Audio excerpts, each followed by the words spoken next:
Let's go, guys. You already know what it is. It's Saturday. It's me. It's Spencer. World of Matchups coming to you guys live and direct from Las Vegas, Nevada. It is Super Bowl week.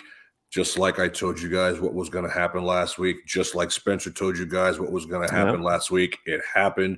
And here we are ready to bring the heat. But we're going to do it in a different way this week, guys, because it is time to give people their flowers. National Football League awards coming from World of Matchups and Blue Milk Boys Gaming. Let's get started. Spencer, I'll let you kick this off. What's our first category? Yeah, this one is surprising to me. This is Comeback Player of the Year, and you can actually, I'm looking at it right now. This is just on a website kind of giving general odds here. This is by BetMGM. You can get Geno Smith at plus 175. He's tied at plus 175 with Saquon Barkley in this category. Of all of them, and this is a good place to start, I feel like this is where the most value comes in. Now, Saquon, for sure, needs to be on that list for Comeback Player of the Year. He played really well. But there is no way. I thought in this category, Geno would be like a minus 300, something like that. The fact that you can get plus money for this is very surprising. This is a team that was not expected. They're supposed to be like the number one overall pick. They're going to be the worst team in the league this year, or one of them. The Texans obviously were projected to be the worst, and they were. But when you have this guy who not only starts winning them football games, but takes them to the playoffs, that's impressive. I don't care who you are. This guy is the Comeback Player of the Year for me. This guy's attitude was so different. He worked really hard. He wasn't even supposed to be the starting quarterback going to the season, or was supposed to be a QB competition. So he didn't even get a full offseason as a number one. And yeah, he still did all of this. So you have to give a lot of credit to this guy for the work that he put in. And it looks like he's going to get a nice sizable contract too to go along with that. And I think Pete Carroll should also be in the running for Coach of the Year. We'll talk about that later, but very impressive. Really cool for Geno Smith, the guy who looked like he was on his way out of the league, to be honest with you. Yeah. Or just, one of those backup quarterbacks that you just hear about every once in a while. But no, this guy is going to be a starting quarterback next year and for probably many, many years to come. Yeah, I concur. Ladies and gentlemen, this is what you call free money. Yeah. Okay, this is what you call free money. I'm one of those people that had the Seattle Seahawks winning one or no games, and I'm not ashamed to say that. We make hot takes here. Sometimes we're right, sometimes we're wrong. But after seeing Geno Smith go from, this team to that team, he played for the Giants for a while, he played for the Jets for a while. I mean, he's a true journeyman quarterback. Ends up backing up Russell Wilson on Seattle. I thought Drew Lock would get the nod as the starting QB. I mean, I didn't make any light of any of this because I didn't think they're going to be any good. And what this man at age 32 has managed to do is resurrect his career. I think this is a slam dunk. I know Saquon has to be in the conversation, but if Geno Smith is not Comeback Player of the Year, it's time to fire the cannons because something is absolutely wrong. There'd be something completely amiss. The guy has played himself into a contract at age 32. He's had a great, great season. I know he's got weapons. I know this. I know he's got a good coach. I know this. But why didn't this happen before? Sometimes it's just a matter of getting in the right situation. And I think that Geno Smith saw this opportunity and ran with it. And if you watch his press conferences, the guy's just loaded with confidence. He's filled with confidence. I never thought much of Geno Smith. There was a time where I wanted the Chiefs to draft him when we really needed a quarterback. That didn't happen. I'm kind of happy it didn't because we ended up with, 15. But it's time to give this guy his flowers. Not a lot of people do. This guy was leading the San Francisco 49ers at halftime in a playoff game. If you would have told me that going into September of last season, I would have laughed at you, taken out a second mortgage, and bet everything I owned that would not happen. And that's exactly what happened. And so for that reason and that reason only, we're in concurrence about our Comeback Player of the Year award at World of Matchups being Mr. Geno Smith. What's next, Spencer? All right. Next, we do have Coach of the Year. So I did mention that I think that Pete Carroll could be in the running for it, and He should be. I don't think he's in the top 5. He's not. So coaching odds from BetMGM, Nick Sirianni is favorite at minus 175. Then it goes down to Kyle Shanahan at plus 275 and Doug Peterson at plus 800. And I guess and Dan Campbell is there at plus 2,000 too. So I'm going to go ahead and say that I believe that Kyle Shanahan should be Coach of the Year. I think Nick Sirianni is like one of those default choices since they had like the best record and they're the best team, and that makes sense. But I don't know. I feel like that's more of what you'd see from the NBA. Like the NBA kind of consistently, whoever just happens to be the coach on the best team wins this award. I think that this is going to be a little bit different. I think that the NFL runs their awards a little bit different too. I think the easy choice, well, it's not easy, but for me, the choice is Kyle Shanahan. You have your, stud quarterback. I don't even know if he'll ever take another shot. I don't know about 49ers. That, bro. But, yeah. Okay. But supposedly, you have your future quarterback, right? Your guy, you got him high in the draft. It's supposed to be the year he blows up. He goes down early in the season. In comes Jimmy Garoppolo, and you're thinking, okay, well, now they're just going to ride the ship. And they did, right? They had the bad start with him, and then they just kind of pick it up, And then he goes down, and then you're like, okay, well, the season's over for the 49ers. I mean, or they might not even make the playoffs. How are you going to do that with Mr. Irrelevant? And he makes the kid look. He gets the kid into the offensive rookie of the year talks, and this guy didn't even play the full season. That's how good he was. That's how good of a system this guy runs. So I think if you're talking about purely coaching, the ability to work with what you got, this guy has to be up there for this award. He almost got them the number 1 seed on their 3rd string quarterback. We can take out all the equations from it, like their team situation. If I told you that a team in the NFC was in the running for the number 1 seed with the 3rd string quarterback, if you look at the 3rd string quarterback position at all of these teams, it's a bunch of nobodies. And this is about as nobody as it gets. A rookie who's taken last in the draft, and yet here we are. They were competing and almost were going to compete in the playoffs if it wasn't for like an insane amount of injuries. So I have to give this guy a lot of credit for creating one of the best systems in the NFL. Yeah, and there's no argument for me there. I think a little differently when it comes to this award. I think that this year specifically has been a year where there has been so many candidates worthy of this award. Normally there isn't. Normally there's not. Normally there's 1, 2, maybe 3. This year I can name 5 guys that should be in the running for this. I mean, and Kyle Shanahan, it's kind of hard to argue. I see it a little differently. My coach of the year is going to be Dan Campbell. We talked about this a couple of weeks ago. I just think that culture matters. And when you have none and a guy brings you one, a guy brings you from the depths of hell to all of a sudden being, a little bit better than mediocre, it's a coin flip whether or not they make the playoffs. I think that you have to really look at this. I understand what you're saying about guys like Shanahan and Sirianni, but those guys are loaded with talent. Loaded. Absolutely loaded. What are the Lions loaded with? They've got a quarterback that nobody wanted. I mean, let's be honest. They couldn't wait to get rid of Jared Goff in L.A. Campbell, whatever that guy's name, their running back, is always DeAndre Swift, he's always hurt. Always hurt. Amon-Ra St. Brown emerged, okay. But, I mean, you're looking at guys like DJ Chark. I mean, they got better. Think this over now, folks. They got better when they traded TJ Hawkinson, who was like one of their best weapons. This is a team that swept the Packers for the first time since, I don't know, I was shaving. This is a team that went to New York and beat both the Jets and the Giants. This is a team that could have beat the Bills if a ball bounced this way or instead of that way on Thanksgiving Day. All of a sudden they have confidence, and that comes from your leadership. This is a team that believes that they're going to get better. This is a team that is now starting to grow on defense. They've got a couple chips on defense. They're not great, but the emergence of Aiden Hutchinson on that team is humongous. Jeff Okudah, that's a good player.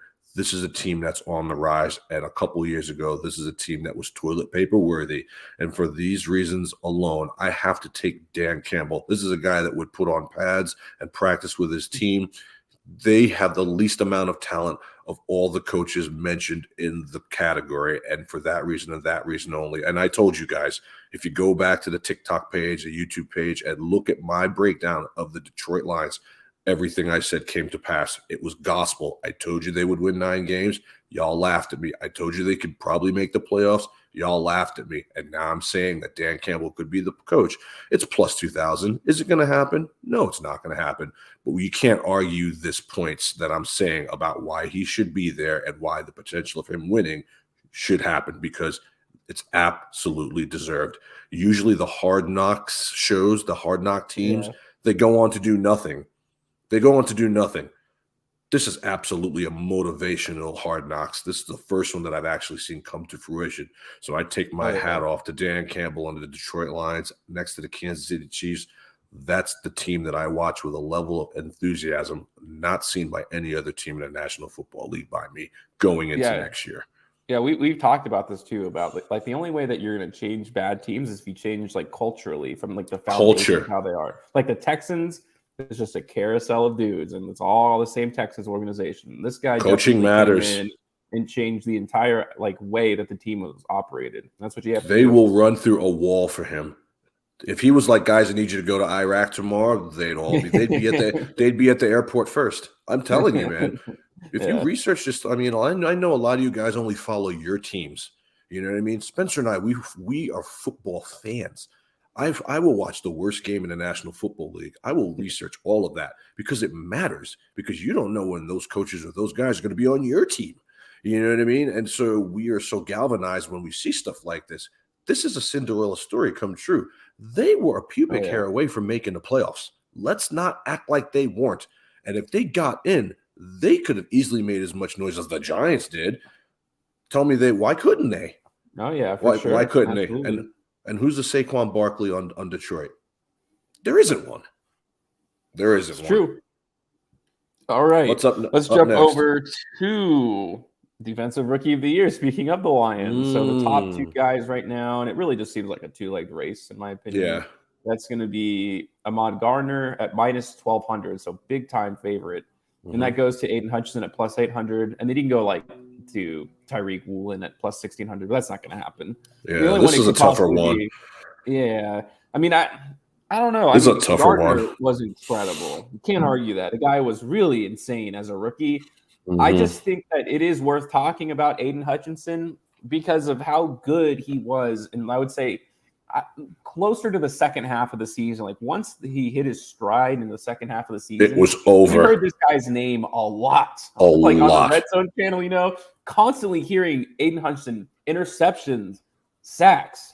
And then once you get into the final third or the fourth of the season, this guy was like insane. Like he was a man amongst boys. He was the best player in the draft. Should have been taken number one overall, but it wasn't. Yep. And he proved that he was the best player in the draft, other than maybe Gardner. Like it came down to these two. These are the two guys we loved in the draft, and here they are at the top. And here they are, Rookie of the Year awards.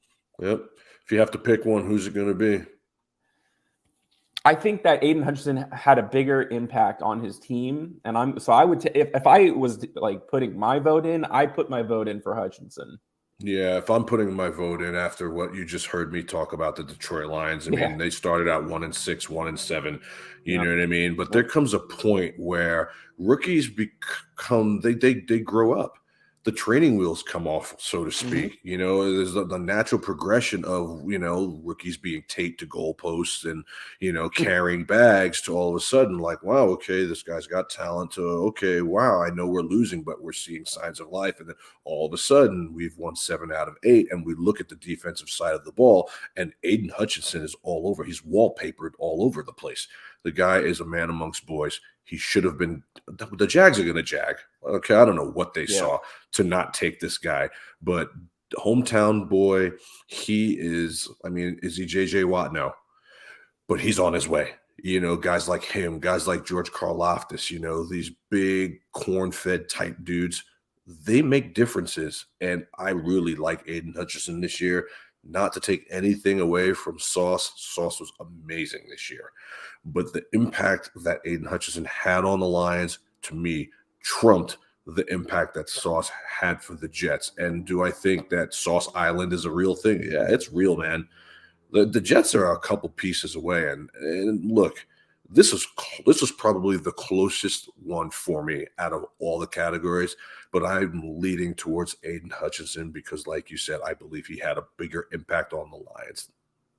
Yeah, and I think especially when you look at the trajectory of their teams, the Lions are surging, and Aiden Hutchinson is leading the charge of that, and then the Jets are pittering out at the end of the season. So I think that's also part of the outlook of, my thought process on that.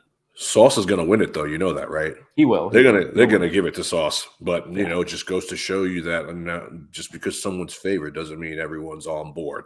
We at World of Matchups and Blue Milk Boys Gaming, we see things a lot differently than the pundits do. I know I definitely do.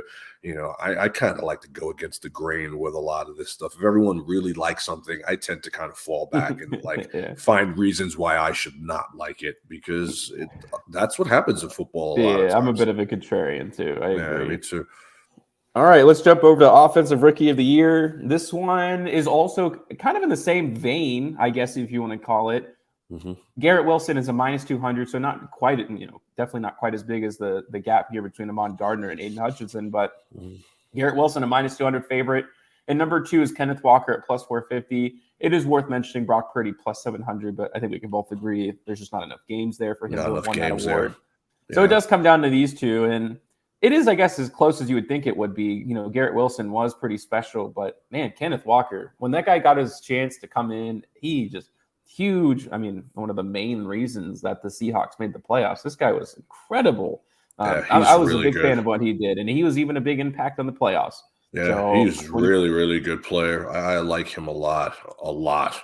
And I think we're looking at him as the young core of running backs that are now taking that next step that could potentially have a breakout year next year if the chips fall properly, if the Seattle Seahawks address their issues with the line a little bit better. He's going to be special. But he's not my pick. Who is your pick? I'm taking Garrett Wilson, bro. Yeah, I think you just have I'm taking Garrett Wilson. I've watched games this year where he caught passes 4 or 5 straight times, and the defense knows it's coming, and he still got open and caught balls with the likes of Zach Wilson, Mike White, and Joe Flacco. You give this boy a quarterback and watch what happens. Now, am I saying he's Randy Moss? No, I'm not saying that. But there's some dog in this kid. He's special. He's a special talent. And he played all 16. I know KW had to wait for his opportunity, and I get that. You know, and when he got it, he seized it. I understand that. But availability and longevity matters to me. I watched this kid do it all season with bums at QB. He's my pick. And let me tell you something, boy, Jets, you guys don't realize how close you are. Spencer and I said it. You guys nailed the draft. You nailed the draft. Oh, yeah. You guys are so close, man. This offseason has to be huge for New York. I would get Derek Carr in New York. I would.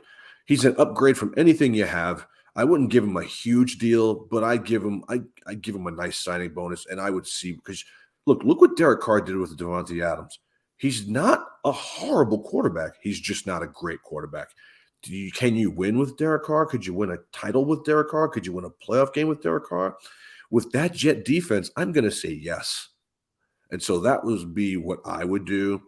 This is very close. It's splitting hairs because Kenneth Walker is an absolute mammoth. He's a bowling ball. He kind of reminds me of MJD a little bit. That's a good comparison. He kind of reminds me of MJD. And Ray Rice. The future's bright. Yeah, Ray Rice, the bowling balls. You know what I mean? the quads of the world. He's not Saquon, but he could be his little brother, you know. And so this one was close for me, but I'm gonna side with Gangrene here. Yeah, it'll go there. So potentially 2 players for the Jets showcases how much they really did kill the draft. This one I think we can go through fairly quickly. You know, it's Nick Bosa's favored, big time favorite at -1100, and then Micah Parsons comes in at +600. I mean, come on, it's going to go to Nick Bosa. The guy was dominant all year. You know, you have to give credit to Micah Parsons for being in the running for his 2nd year in a row, but that's about as far as I'll take it. What I don't understand is where's Chris Jones? That's what I don't understand. +10,000. You know, and I think that's a little disrespectful. In my mind, Chris Jones took over the Aaron Donald role this year.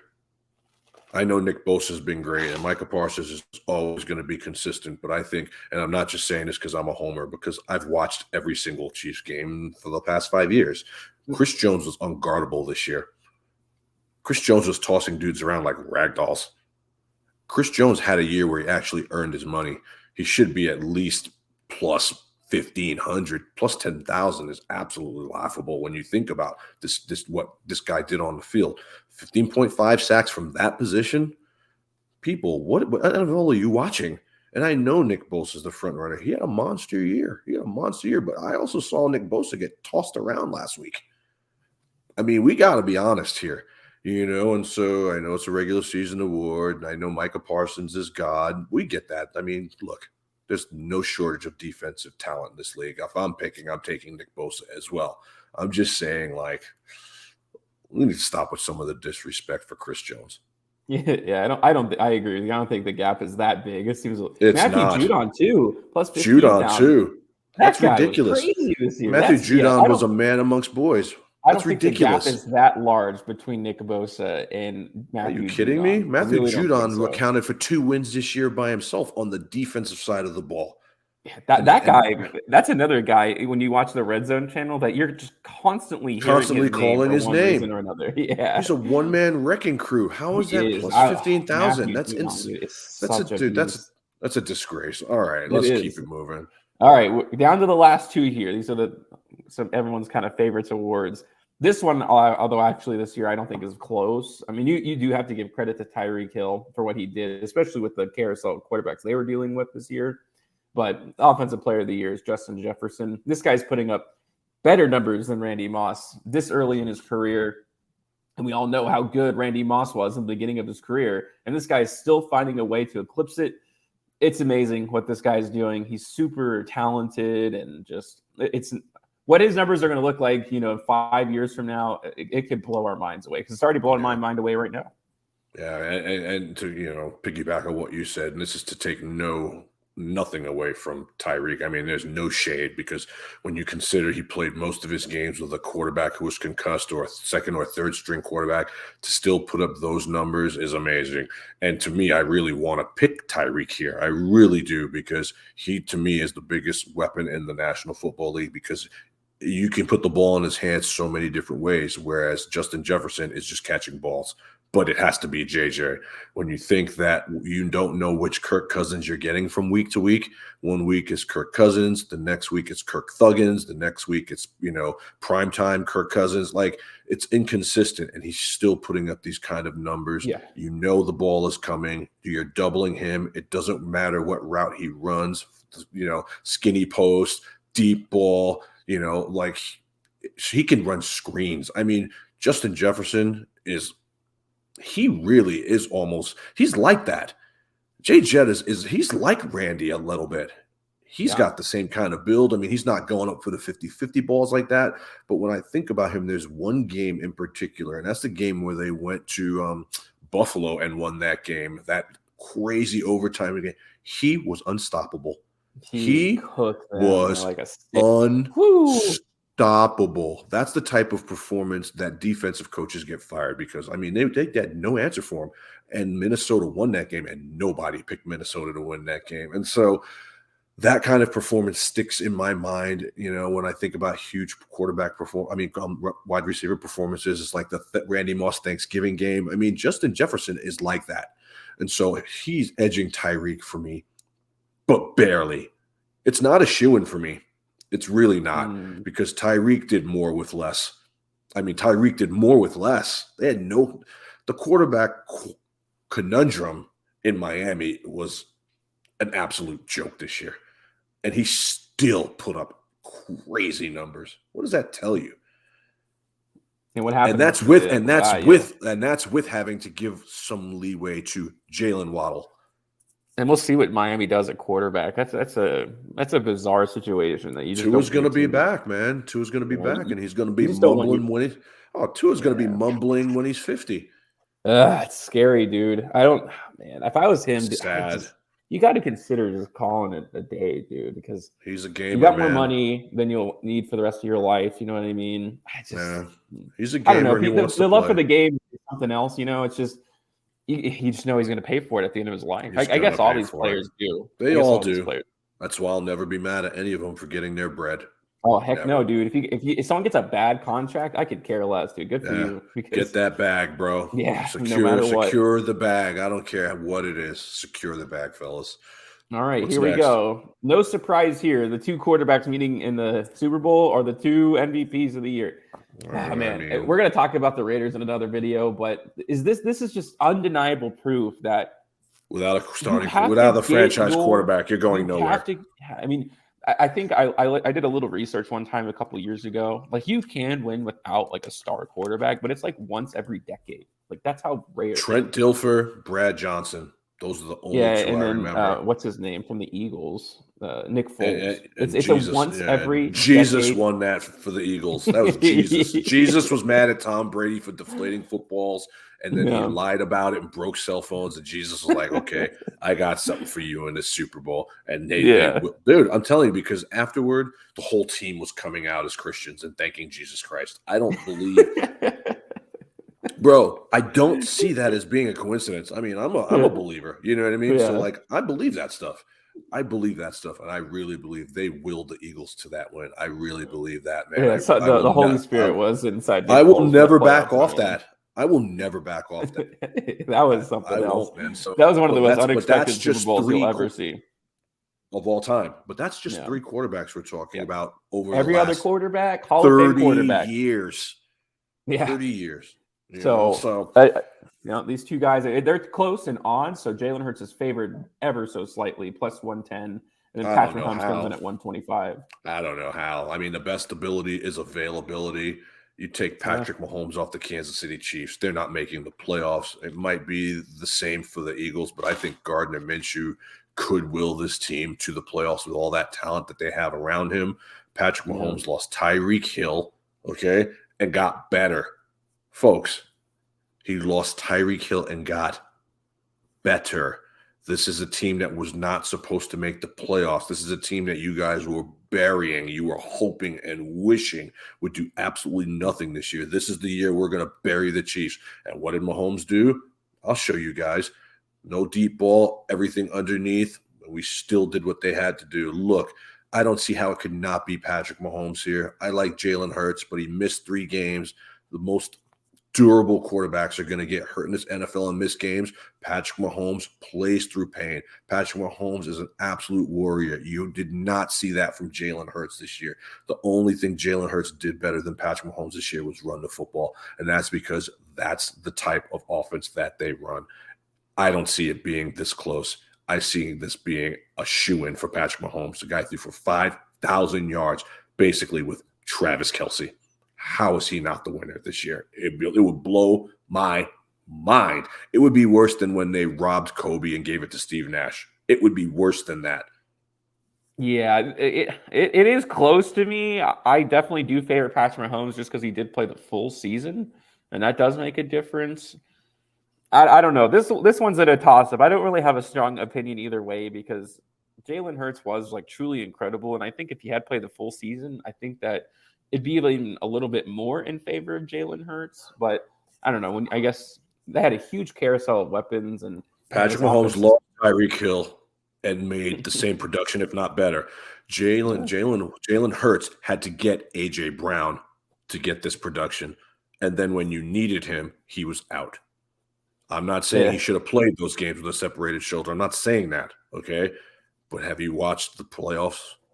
Have you watched what Patrick Mahomes is doing on one leg? That's the face of the league. Forget the MVP. That's the face. That warrior mentality, you'll never see that from Jalen Hurts. That is your MVP. To me, it's not even close. Yeah, it's close to me, but I will favor Patrick Mahomes. If I was putting my money on it, I'd put Patrick Mahomes, especially with a little bit of plus money. You got to appreciate it. Yeah, with plus money and you're betting for sure. But like I said, if they give it to Jalen Hurts, it's robbery. You know it. I know it. Everybody in the league knows it. Dude, Mahomes has got an intangible that nobody else in the NFL has. The guy, I say it all the time, Wolverine's blood is in this kid. Here's Patrick Mahomes, and there's everybody else. Period. And if you don't think so, I don't know what sport you're watching because it ain't the National Football League. All right, that's going to do it for the awards of the NFL. We'll see. I don't know when these actually get released. I don't know if it's after the I Super think Bowl they're or doing what. it this coming week. I wanted to get ahead of it and jump on it because you and I are going to wax poetic about the game a lot this week. I Yeah. may be going to that game. I may not even be around. I'm not sure. So I want to make sure that we got our awards in, make sure that our voices are heard. But you and I will definitely do something. We'll be back next week for sure. Some capacity, In guys. some Even capacity, yeah. if I'm on the road like this. This is Super Bowl Sunday. Yeah. This is Christmas for me and Spencer. And if you're It watching is. this show right now, it's Christmas for you guys too. So we appreciate all the love on social media. We appreciate the likes and the follows, guys. And we'll see you next week. Enjoy Super Bowl weekend, National Football League. Oh, yeah. Peace.